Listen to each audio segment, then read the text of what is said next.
గ్రహాలన్నిటిలోకి కేతుగ్రహం చాలా విచిత్రమైనటువంటి సంఘటనల్ని దశ అంతర్దశల్లో మనకి కలిగిస్తూ ఉంటుంది. ఆకస్మిక అనుకూలత, ఆకస్మిక ప్రతికూలత కలిగించడంలో కేతువు చాలా సమర్థుడు. జాతకరీత్యా దుస్థానంలో ఉన్నప్పుడు కేతుగ్రహం చాలా రకాలైనటువంటి కష్టాలని ఆకస్మికంగా కలిగిస్తూ ఉంటుంది, విస్మయాల్ని కూడా కలిగిస్తూ ఉంటుంది. మరి ఈ కేతుగ్రహ ప్రతికూలతకి మనం వైఢూర్యాన్ని మనం ధరిస్తూ ఉంటాం. ఈ వైఢూర్యాన్ని ఎలా ధరించాలి, తద్వారా పొందేటువంటి ప్రయోజనాలు ఏమిటి పరిశీలిద్దాం.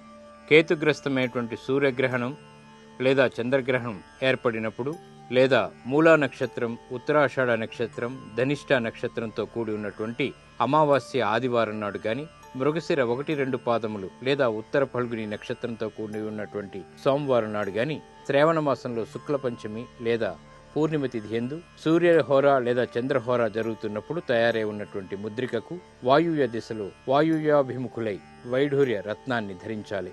మొదటి రోజు ఉలవలు కడిగినటువంటి నీటి యందు, రెండవ రోజు పంచగవ్యముల యందు, మూడవ రోజు తేనె కలిపినటువంటి నీటి యందు ఉంచి ఆ తదుపరి పంచామృతాలతోటి శుద్ధోదకంతోటి స్నానం చేయించినటువంటి వైఢూర్య ముద్రిక శుద్ధమైనటువంటి ఫలితాల్ని ప్రసాదిస్తుంది.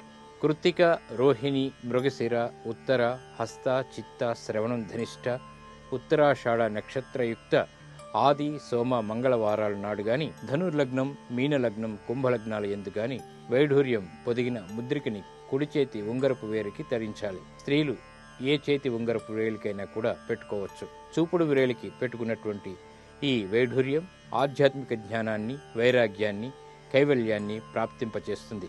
బ్రొటన్ వేలికి ఈ వైఢూర్యాన్ని పెట్టుకున్నట్టయితే మంత్రసిద్ధి చేకూరుతుంది. చిటికిన వేలికి ధరించినట్టయితే వ్యాపార పురోగవృద్ధి, ఉద్యోగ సిద్ధి, విద్యా విజయాలు, కార్యానుకూలత కూడా ఆకస్మికంగా ఏర్పడతాయి. వైఢూర్యం పొదిగినటువంటి ముద్రికను ధరించే ముందు శాస్త్రోక్తంగా పూజలు నిర్వర్తించి గురువుని, విఘ్నాధిపతి అయినటువంటి గణపతిని పూజించి కేతువుని కూడా ధ్యానించాలి.